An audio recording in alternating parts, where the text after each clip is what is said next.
কেন হচ্ছে? আচ্ছা থাক। আচ্ছা আসসালামু আলাইকুম। আচ্ছা আমরা শুরু করি তাহলে। হ্যাঁ, তাহলে আমরা বলছিলাম যে আজকে আলোচনার বিষয় হলো হার্টবিটের মায়োজেনিক নিয়ন্ত্রণ। হ্যাঁ, বুঝতে না পারলে অবশ্যই বলবা। তাহলে প্রথম কথা হলো এই জিনিসটার বাংলা অর্থ আমরা জানবো। হার্টবিটের মায়োজেনিক কেন বলা হচ্ছে? হার্টে হৃদপেশি আছে, তাই না? পেশি আছে, সেজন্য এর নাম হলো মায়ো। মায়ো মানে পেশি। আর ওই পেশি থেকে কিছু উৎপন্ন হয়, কিছু শক্তি উৎপন্ন হয়, যেই শক্তির কারণে আমাদের হার্টের সংকোচন প্রসারণ হয়। এই জন্য সংক্ষেপে এটাকে বলা হচ্ছে মায়োজেনিক, মানে পেশি থেকে উৎপন্ন। মানে কি? পেশি থেকে উৎপন্ন। বুঝা গেল কি? তাহলে পেশি থেকে উৎপন্ন শক্তির কারণে আমাদের হার্টের কি হয়? সংকোচন প্রসারণ হয়। এখন সেই পেশিটার আবার একটা আলাদা নাম আছে, যে বিশেষ এক ধরনের পেশি, সেটা হৃদপেশির মধ্যে আছে একটা বিশেষ এক ধরনের পেশি, যার নাম হলো পেসমেকার। এটাকে বলা হয় প্রাকৃতিক পেসমেকার, আবার বলা হয় সাইনোঅ্যাক্টিয়াল নোড। তাহলে সাইনোঅ্যাক্টিয়াল নোড কেন বলা হচ্ছে? কারণ দেখো যে সাইনো কথাটা আসছে সুপিরিয়র ভেনা ভাবা। আমরা জানি এই যে হার্টের এখানে এই জায়গাটা সুপিরিয়র ভেনা ভাবা ছিল না, যেটাকে আমরা ঊর্ধ্ব মহাশিরা বলছিলাম, মনে আছে? যেটাকে আমরা ঊর্ধ্ব মহাশিরা বলছিলাম। নিচেরটা ইনফিরিয়র না? তাহলে এই যে এই জায়গায় এটার নাম কি? ঊর্ধ্ব মহাশিরা বা সুপিরিয়র ভেনা ভাবা। এটাকে আমরা বলি সুপিরিয়র ভেনা ভাবা। সুপিরিয়র ভেনা ভাবা, তাই না? মানে ঊর্ধ্ব মহাশিরা, মানে কি? ঊর্ধ্ব মহাশিরা।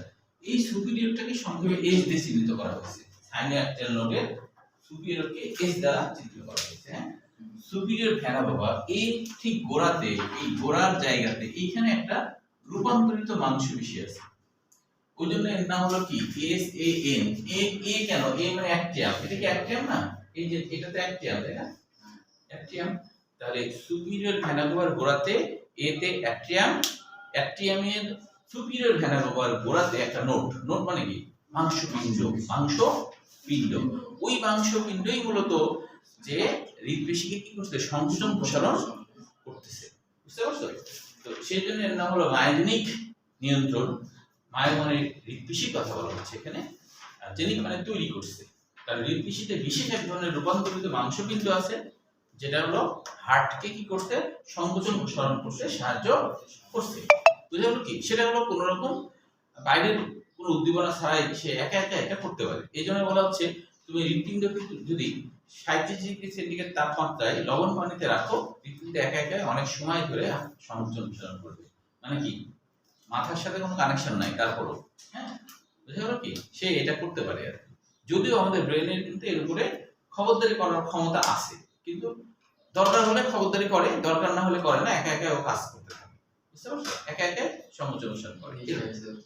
তো তাহলে যে এটা হলো সেই সাইনোঅ্যাক্টিয়াল নোড। বা তাহলে এই জিনিসের অনেক নাম।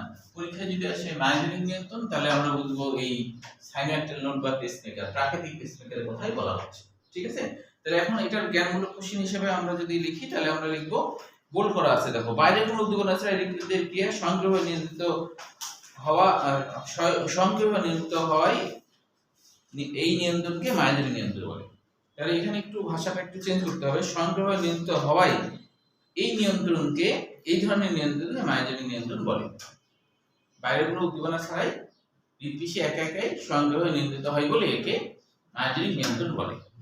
এভাবে লিখলেও হবে। এরপরে লাস্টে আরেকটা আছে সংযোগী টিস্যু বা জাংশনাল টিস্যু। এটাও জ্ঞানমূলক কোশ্চেন হিসেবে মনে রাখতে হবে। আর ওই যে 37 ডিগ্রি সেন্টিগ্রেড, ওটা এমসিকিউ জন্য করতে হবে, 37 ডিগ্রি সেন্টিগ্রেড। হ্যাঁ, আচ্ছা, সংযোগী বা জাংশনাল টিস্যু কাকে বলে? দেখো, হৃদপিণ্ডের বিশেষ ধরনের পেশিতন্তুকে সম্মিলিতভাবে সংযোগী বা জাংশনাল টিস্যু বলে। এ ধরনের, বিশেষ ধরনের লিখতে হবে না, লিখতে হবে হৃদপিণ্ডের বিশেষ ধরনের। এই কথাটা বাদ। হৃদপিণ্ডের বিশেষ ধরনের পেশিতন্তুগুলোকে সম্মিলিতভাবে সংযোগী টিস্যু বা জাংশনাল টিস্যু বলে। হৃদপেশির মধ্যে কিছু পেশি আছে, যেই পেশিগুলো সম্মিলিত হবে আর কি, পেশিতন্তু আছে সম্মিলিত হবে, এটাকে জাংশনাল টিস্যু বলে। এটা আমরা দেখবো ছবি এঁকে। হ্যাঁ, এবার একটা ছবি এঁকে নিয়ে আমার সাথে তোমরা আঁকো, তারপরে আমরা বিষয়টা বুঝবো ভালো করে। হ্যাঁ, আমার সাথে এখন আঁকো।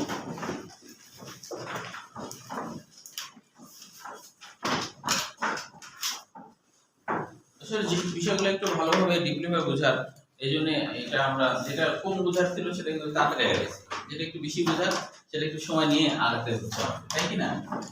আচ্ছা, তাহলে আমাদের আলোচনা বিষয় মায়োজেনিক নিয়ন্ত্রণ, মায়োজেনিক নিয়ন্ত্রণ।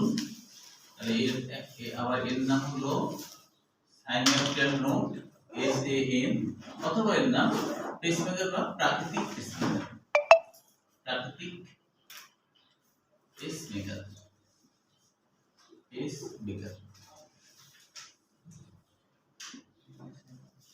সবগুলো ভালো করে শুনে পরে আমি ধরবো তোমরা কতটুকু মনে রাখতে পারছো, হ্যাঁ, যাতে ক্লাসে মনোযোগ থাকো, পারলে পরে পুরস্কার দেবো। হ্যাঁ, পুরস্কার আমি নিয়ে আসছি, আমি চকলেট নিয়ে আসছি, চকলেট নিয়ে আসছি। ও যা যা আলোচনা হবে তো সেইগুলো মাত্র মনে রাখতে পারছো, যে যে পারবা তার তার পুরস্কার থাকবে, ঠিক আছে? আচ্ছা আচ্ছা, তাহলে এবার আমরা ছবিটা এঁকে ফেলি। দেখো ছবিটা হলো কেমন হবে। প্রথমে আমরা হচ্ছে এরকম একটা অংশ আসবো, এই ছবিটা আব্দুল আলিমের বইয়ে আছে, এই ছবিটা বেশি সোজা, এই ছবিটা আঁকবো। প্রথমে এইটুকু আঁকবো, আমি যেটুকু আঁকলাম সেটুকু আঁকবো, দেখি এইটুকু প্রথমে আঁকবো, এইটুকু।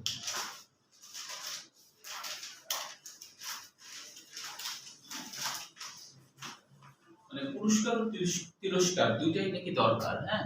আমি ভাবছি যে পুরস্কার তো পুরস্কারই দেয় না, তো আমি যদি আর কি ধরো ওই 2 টাকা দামের চকলেটও অনেক করে ব্যাগে রেখে দিই, তাহলে তো সব ব্যাচকে পুরস্কার দেওয়া যাবে, তাই না? 100 টাকা করে কিনবো, অনেক দিন চলবে, সবাই তো আর পারবে না। আমি এটা ভেবেছি করবো, বুঝছো? তাহলে দেখা যাবে ধরো পড়তে পড়তে চকলেট চুষছো, ঠিক না? এটা যে একটা চকলেট আছে না, ঝাল মিষ্টি ওইটা, হ্যাঁ হ্যাঁ ওইটা হয়েছে। একটু দেখা সবার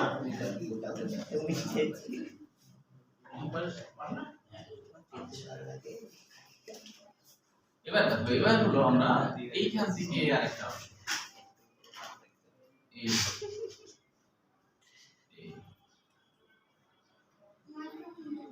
মাইটোকন্ড্রিয়ার মতো, হ্যাঁ, দেখতে মাইটোকন্ড্রিয়ার মতো লাগছে, তাই না? হ্যাঁ, তো তাহলে রাখতে পারবো।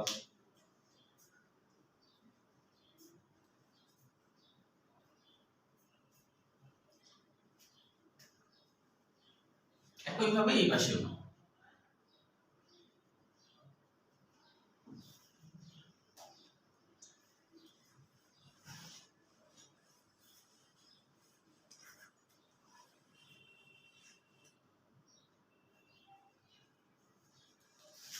এই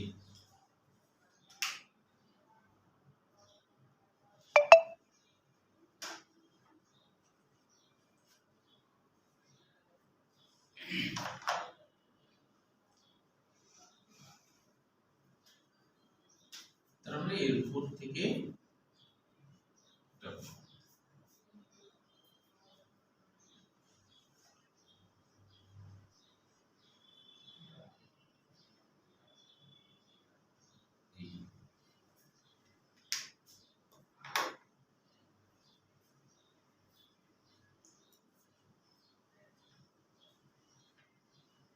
সবার হচ্ছে কি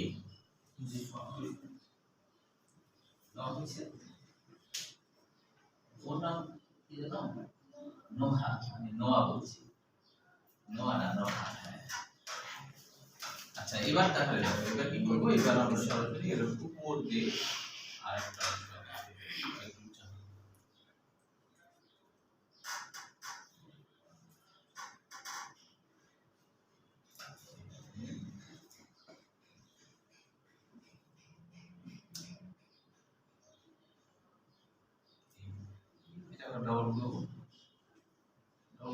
শেষ, মানে বাইরের কাজ শেষ, ভিতরে অল্প একটু কাজ আছে।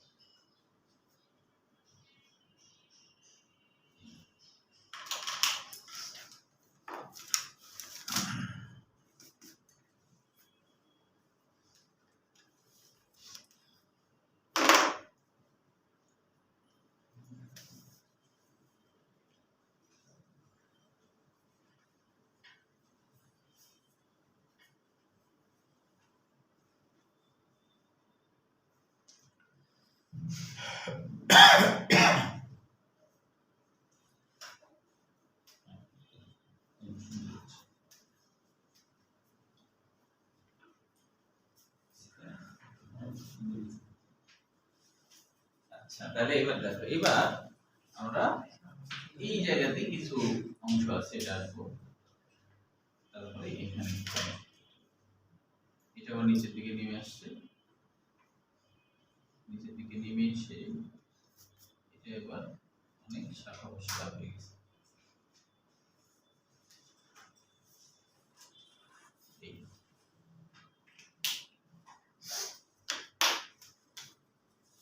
এখান থেকে তীর চিহ্ন দেখাতে হবে।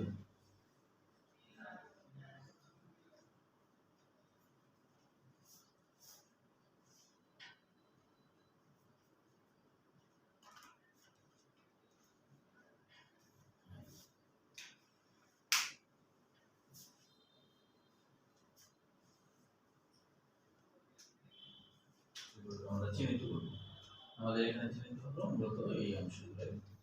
এটার নাম হলো এসএএন, যেটা আমরা সাইন একটা নোট লিখলাম। এটার নাম হলো AVN, AVN atrio ventricular node, atrio ventricular node, ventricular node. তারপর হচ্ছে এটার নাম হলো bundle of His, bundle of His, bundle of His. আর এই অংশটার নাম হলো পার্কিনজি তন্তু, পার্কিনজি তন্তু। এই কয়টা চিহ্নিত করলেই হয়ে গেল। নিচে লিখতে হবে চিত্র, যে উপরে যা লিখছি চিত্র, বান্ডল অফ হিসের শাখা প্রশাখা। হ্যাঁ এটা শাখা প্রশাখা, পার্কিনজি তন্তু শাখা প্রশাখা। বান্ডল অফ হিস না, পার্কিনজি তন্তু শাখা প্রশাখা। বান্ডল অফ হিস ডায়াগোনাল শাখা কেন এদিকে কেন কথা বলছে, এই দেখো এই যে বান্ডল অফ হিস, এটা ডানে গেল বামে গেল না, ও তো ওই তো শাখা তৈরি করছে। পার্কিনজি তন্তু আবার পুরো শাখা তৈরি করছে। চিত্র লিখবে, পরীক্ষার সময় চিত্র আঁকা আসে না, যদি আসে এই কারণে, হ্যাঁ নট দিছে। তাহলে হচ্ছে চিত্র লিখবো সাইন একটা নোট, উপরে সবগুলো লিখবো আর কি, মানে পরীক্ষা যেটা আসবে সেটা লিখবো। পরীক্ষা যদি সাইন একটা নোট নামে আসে তাহলে সাইন একটা নোট লিখবো, একসাথে তিনটা আসবে না। পরীক্ষা যদি মাইজের নিয়ন্ত্রণ আসে চিত্র আঁকা যায় তাহলে ওটা লিখবো এরকম, বুঝছো?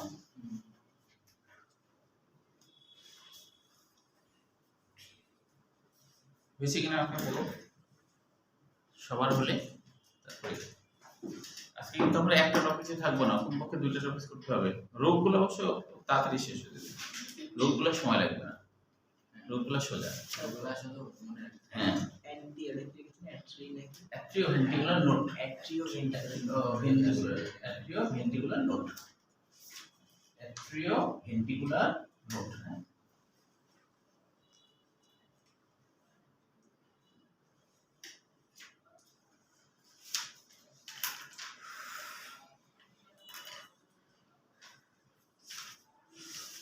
হয়েছে সবার, তাই না? আচ্ছা তাহলে এবার আমরা দেখি, এবার আমরা শুরু করি। হ্যাঁ একটু বাকি আছে, বুঝছো না? আচ্ছা এবার আমরা শুরু করি। তাহলে দেখো যে এখানে খেয়াল করো যে এখানে আমরা দেখছি যে এই যে রূপান্তরিত অংশ বেশি, তাই না? সাইনোয়াক্টাল নোট বলা হচ্ছে, মূলত এটাই হলো পেসমেকার। হ্যাঁ এটাকে আসলে পেসমেকার বলা হয়। হ্যাঁ এইগুলো হলো সহকারী পেসমেকার, এরা আসলে কোনো কাজ করে না, মেইন কাজ করে এই। হ্যাঁ এখান থেকে ইলেকট্রিক সিগন্যাল আসে, এখান থেকে ইলেকট্রিক সিগন্যাল আসে, বুঝতে পারছো?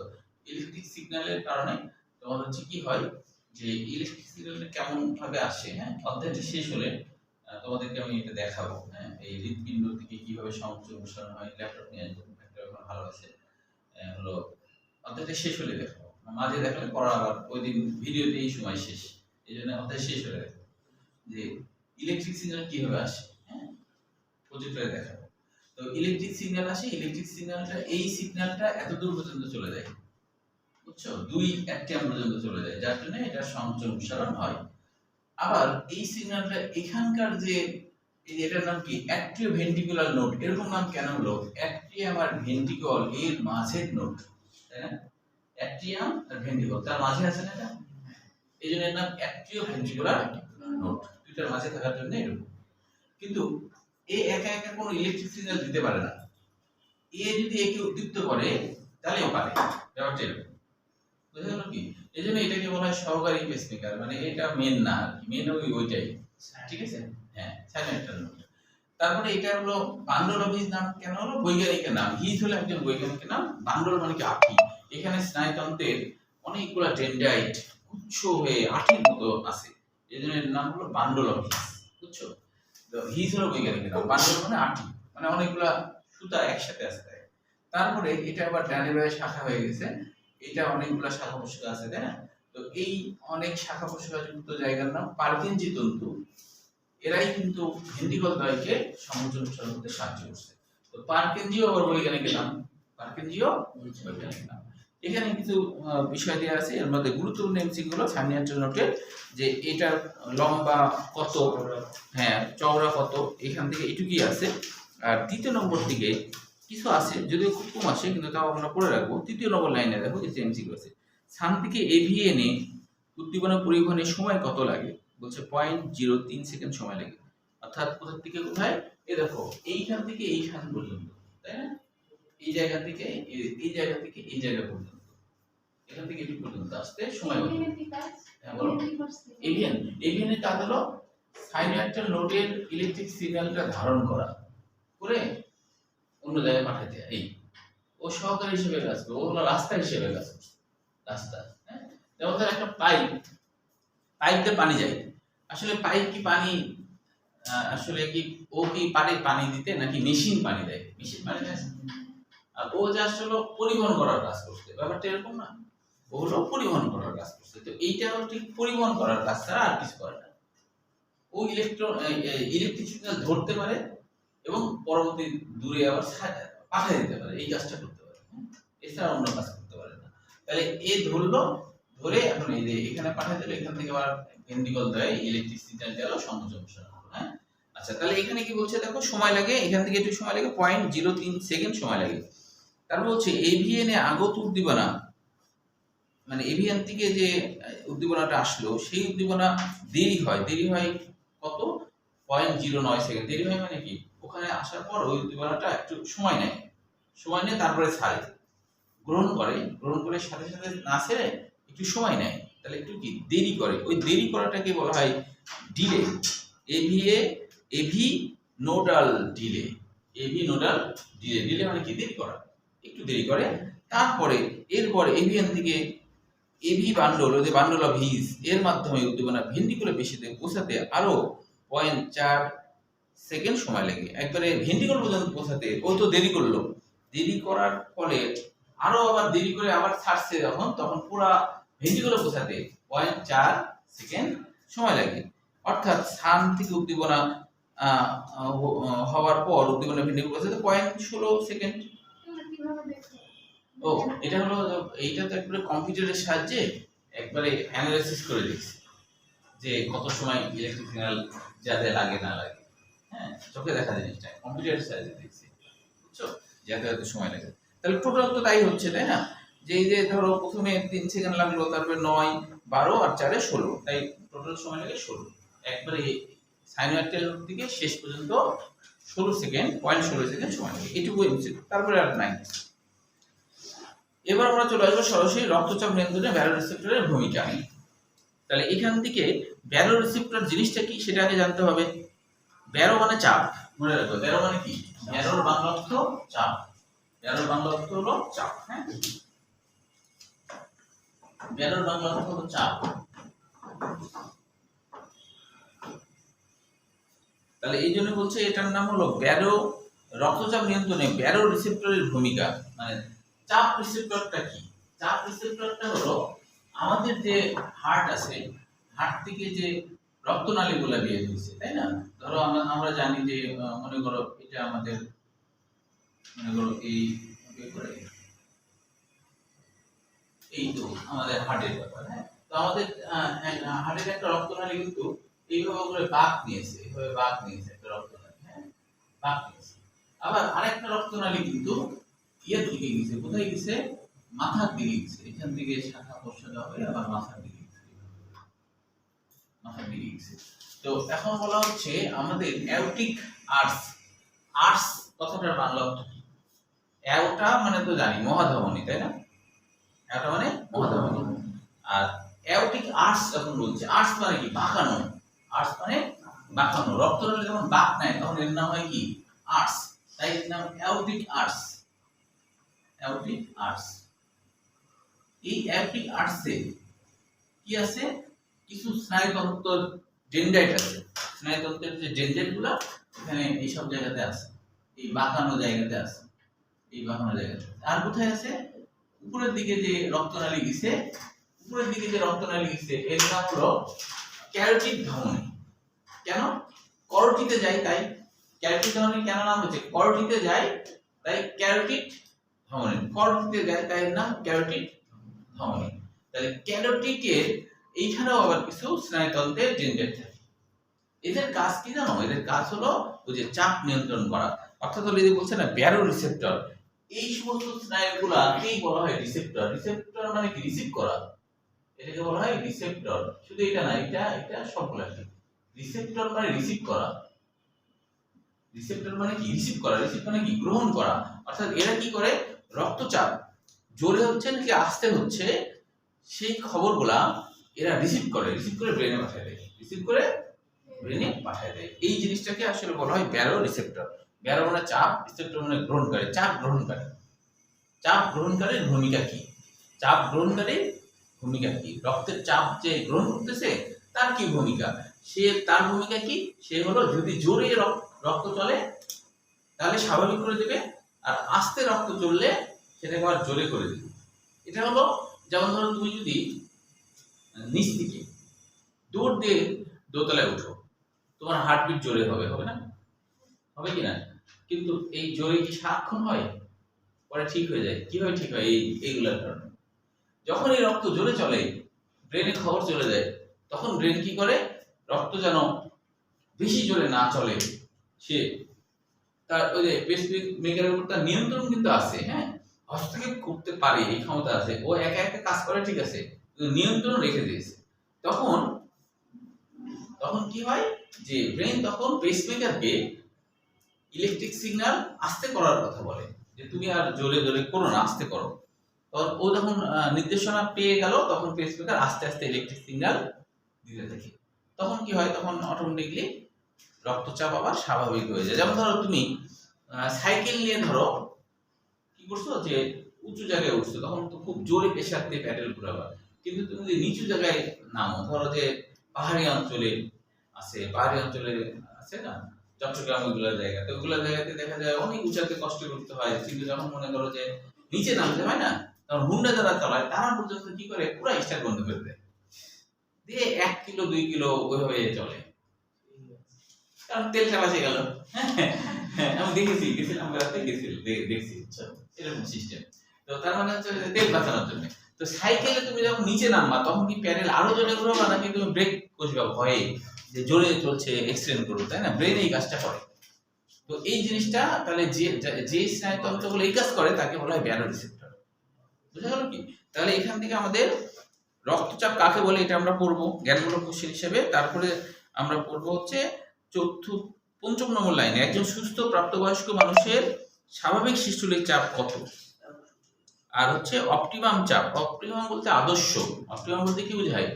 আদর্শ চাপ কত? তারপরে স্বাভাবিক ডায়াস্টোলিক চাপ মানে প্রসারণজনিত চাপ 60 থেকে 90 এর মধ্যে হবে। অপটিমাম হলো 80। আর তোমার হচ্ছে রক্ত স্বাভাবিক সীমার উপরে থাকলে তাকে উচ্চ রক্তচাপ বলে। এটাও জ্ঞানমূলক কোশ্চেন। রক্ত যদি স্বাভাবিক সীমার উপরে থাকে তাহলে উচ্চ রক্তচাপ বলে, আর যদি স্বাভাবিকের নিচে থাকে তাহলে নিম্ন রক্তচাপ বলে। হ্যাঁ, এগুলোও জ্ঞানমূলক কোশ্চেন। তারপর বলছে মানুষের রক্তচাপ মাপার যন্ত্রের নাম কি? এটা মনে রাখবো, স্পিগমোম্যানোমিটার। এবার আমরা চলে আসি ব্যারো রিসেপ্টর। ব্যারো রিসেপ্টর কাকে বলে? এইটার যদি আমরা হচ্ছে জ্ঞানমূলক কোশ্চেন হিসেবে আসে, তাহলে আমরা যেটা লিখবো সেটা আমরা এইভাবে লিখবো, যে যেসব সংবেদী স্নায়ুতন্ত্র, দেখো 3 নম্বর লাইনে, এখানে তোমরা হচ্ছে এইগুলোর জায়গায় লিখতে পারো, একটু লেখে নাও বইয়ের মধ্যে, তাহলে ভালো হবে। রক্তচাপ আছে না, এখানে লেখো যেসব সংবেদী স্নায়ুপ্রান্ত, তারপরে যা আছে তাই, যেসব সংবেদী স্নায়ুপ্রান্ত রক্তচাপ পরিবর্তনে বিশেষভাবে সাড়া দেয় এবং দেহে রক্তের চাপের ভারসাম্য রক্ষা করে সেসব, তারপরে লিখবা যে সেসব সংবেদী স্নায়ুপ্রান্তকে রিসেপ্টর বলে। তারপরে লিখবা সেসব সংবেদী স্নায়ুপ্রান্তকে ব্যারোরিসেপ্টর বলে। বুঝতে পারছো? প্রথমে কি লিখবা, ৩ নম্বর লাইনে রক্তচাপের ওখানে যেসব সংবেদী স্নায়ুপ্রান্ত রক্তচাপ পরিবর্তনে বিশেষভাবে সাড়া দেয় এবং দেহে রক্তচাপের ভারসাম্য রক্ষা করে সেসব সংবেদী স্নায়ুপ্রান্তকে ব্যারোরিসেপ্টর বলে। বুঝতে পারলে কি? ঠিক আছে। আচ্ছা, আরেকটা দেখো আছে যে ব্যারোরিফ্লেক্স কাকে বলে? এটা আমরা লিখবো এখান থেকে। এই যে এসব আছে না, এসবের পর থেকে স্নায়ুপ্রান্ত অস্বাভাবিক রক্তচাপ শনাক্ত করে কেন্দ্রীয় স্নায়ুতন্ত্রে যে বার্তা পাঠায় তার প্রেক্ষিতে কেন্দ্রীয় স্নায়ুতন্ত্র হৃদস্পন্দন মাত্রা ও শক্তি নিয়ন্ত্রণের মাধ্যমে রক্তচাপ স্বাভাবিককরণে ভূমিকা পালন করে। সামগ্রিক প্রক্রিয়াটি ব্যারোরিফ্লেক্স। এটা ক্ষয়ের জন্য আসে, হ্যাঁ। তাহলে এসবটা বাদ দিয়ে দিতে হবে, এসব বাদ দিয়ে স্নায়ুপ্রান্ত এখান থেকে। এবার আমরা সৃজনশীলের জন্য এখান থেকে লিখবো উচ্চচাপ ব্যারোরিসেপ্টর। সৃজনশীলের জন্য উচ্চচাপ ব্যারোরিসেপ্টর সৃজনশীলের জন্য লিখবো, হ্যাঁ। এটা সৃজনশীল হিসেবে আসে। তাহলে এবার আমি আগে একটু বইয়ের ভাষাতে যাওয়ার আগে একটু আমি মুখে বলি, এটা তোমরা মনোযোগ দিয়ে আগে শোনো, তাহলে অনেকটা বিষয়টা ক্লিয়ার হবে, হ্যাঁ। তাহলে আমরা তো জেনেছি যে আমাদের কিছু সংবেদী স্নায়ুপ্রান্ত আছে, তাই না? আছে কোথায় কোথায়? অ্যাওরটিক আর্টসে, মানে অ্যাওটা যখন বাঁক নেয়, আর্টস মানে কি? বাঁকানো নালী। আর্টস মানে বাঁকানো, বুঝা গেল? আর্টস মানে বাঁকানো নালী, হ্যাঁ। তাহলে অ্যাওরটিক আর্টস, এই অ্যাওরটিক আর্টস মানে বাঁকানো নালী। এই বাঁকানো নালীতে কিছু স্নায়ুতন্ত্রের ডেনড্রাইট বের হয়ে থাকে, হ্যাঁ। রক্ত যখন এর ভিতর দিয়ে যাইতে লাগে তখন ওই ডেনড্রাইটে যদি স্বাভাবিকভাবে যায় তাহলে ও কিছু বলবে না, স্বাভাবিকভাবে থাকলে ও কিছু বলবে না। অস্বাভাবিক হলে তখন কিছু একটা হবে। যেমন আমরা ধরো যে যখন ধরো তুমি মানে এসির মধ্যে আসো, যদি তোমার স্বাভাবিক থেকে বেশি ঠান্ডা লেগে যায় তাহলে তুমি তখন বলো যে এসি তোমার ইয়ে করতে, তাই না? আবার গরম লাগলে বলছো যে এরকম ব্যাপার।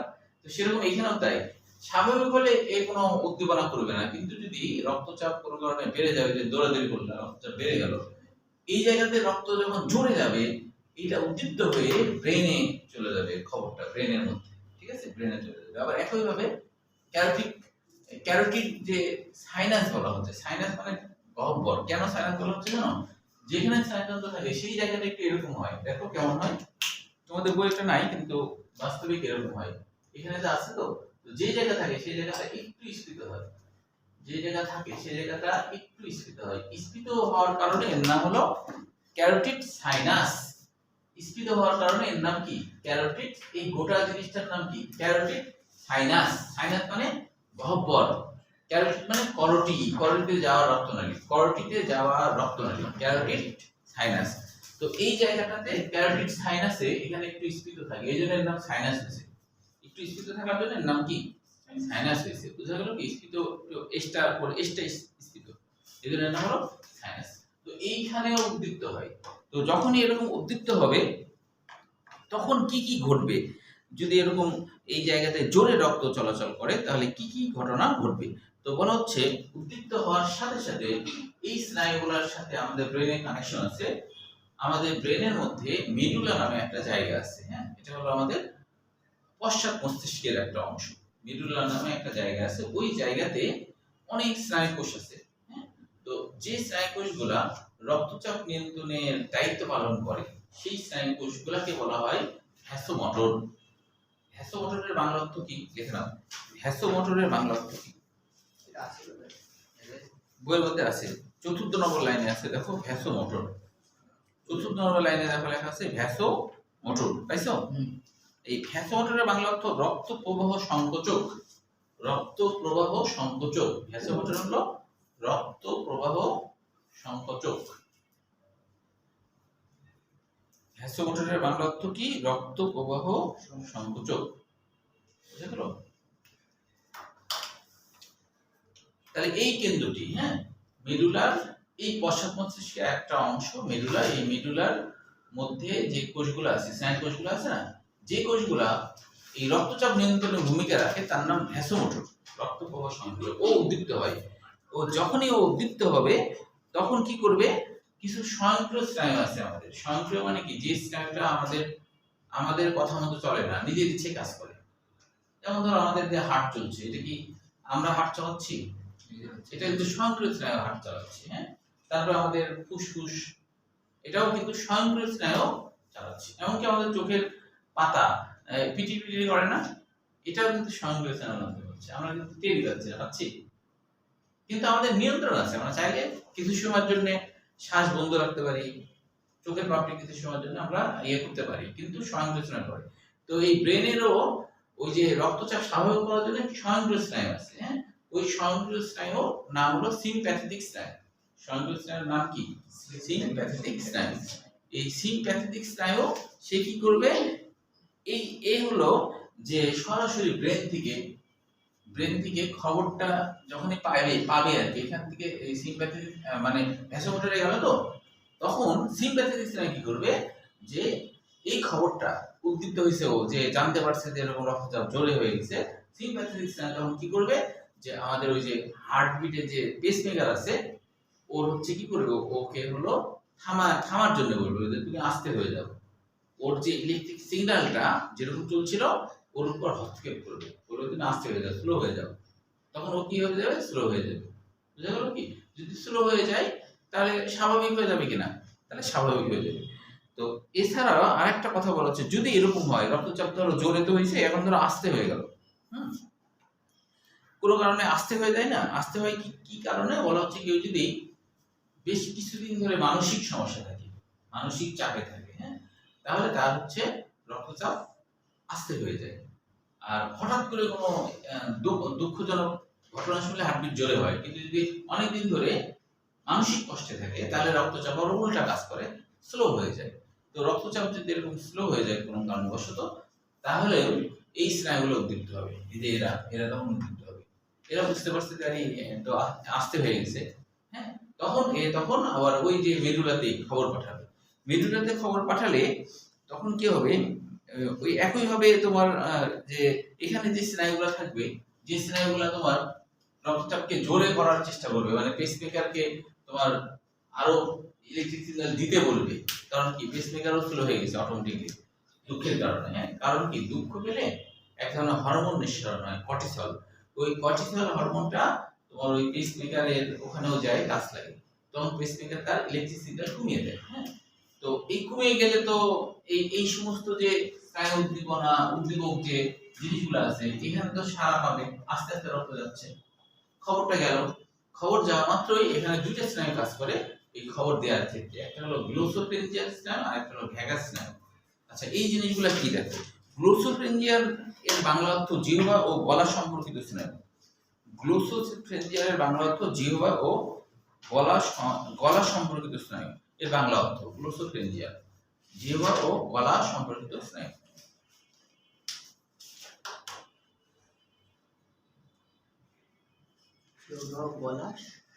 জিহ্বা ও গলা, হ্যাঁ, সম্পর্কিত। জিহ্বা ও গলা সম্পর্কিত, জিহ্বা ও গলা সম্পর্কিত, জিহ্বা ও গলা সম্পর্কিত স্নায়ু। আর ভ্যাগাস স্নায়ুর বাংলা অর্থ বিচরণ। ভ্যাগাস স্নায়ুর বাংলা অর্থ কি, বিচরণ। আচ্ছা, কেন এরকম নাম হয়েছে? এই স্নায়ুগুলা শুধু যে আমাদের হার্টের উপরে আছে তা না, এটা গলা এবং জিহ্বাতেও আছে। তো গলা এবং জিহ্বাতে এই স্নায়ুর কানেকশন আছে, তাই এর নাম গলা ও জিহ্বা সম্পর্কিত স্নায়ু। আর বিচরণ নাম হয়েছে কেন, এটা অনেক জায়গাতে বিচরণ নাম হয়েছে, এই স্নায়ুটার শাখা অনেক জায়গায় গেছে, অনেক জায়গায় বিচরণ করেছে, এই জন্য এর বাংলা অর্থ বিচরণ। হ্যাঁ, তো এই স্নায়ুর মাধ্যমে খবরটা যখন মেডুলাতে যাবে, মেডুলা তখন কি করবে, আমাদের হৃদপিণ্ডির পেসমেকারের গতি কমাবে।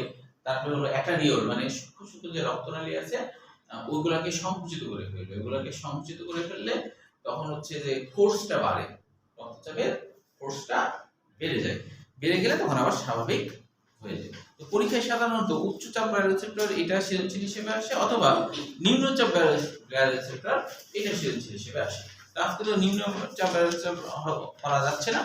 এখন আমি 2-3 মিনিটের মধ্যে একটু ফিডব্যাক নিয়ে যে তোমাদের পুরস্কার আছে, যে সবার আগে পারবে হাত তুলবা আর কি। হ্যাঁ, তার জন্য থাকবে আর কি। হ্যাঁ, হ্যাঁ, আচ্ছা, প্রথমে হলো হাত তুলবা হচ্ছে যে মেয়েদের দিকে, তারপরে ছেলেদের দিকে মেয়েদের দিকে বলো তোমরা সঙ্গে পড়ো যে মায়োজেনিক এর বাংলা অর্থ কি? দুজনে হবে বুঝছো? আচ্ছা দুজনে বলো তুমি। হ্যাঁ দুজনে দুজনকে দিতে হবে নিয়ে আসি। আচ্ছা তোমাদের কাছে ধরে নিই তারপর একসাথে নিয়ে আসি। আচ্ছা এবার তোমরা বলবা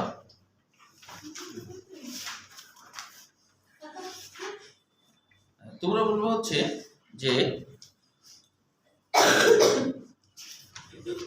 ও আচ্ছা তোমরা বলো হচ্ছে যে অ্যারোটিক আর্টস এর বাংলা অর্থ কি? অ্যারোটিক হচ্ছে ধমনী আর আর্টস হচ্ছে বাঁকানো, ওখানে একটু বাঁক থাকে এজন্য ওকে অ্যারোটিক আর্টস বলে। তুমি বলছো তাহলে দুই দিন চারটা চকলেট নিয়ে এসে তুই হাত তুলতাম আর ছেড়ে দিলে চলে যাবো। তোরা সাড়ে 8টা ক্লাস পেয়েছো আমাদের।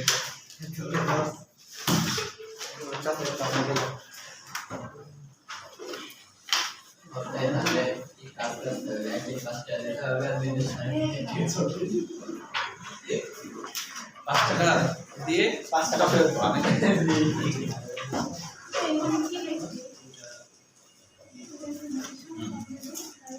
Yes, দিতে হবে।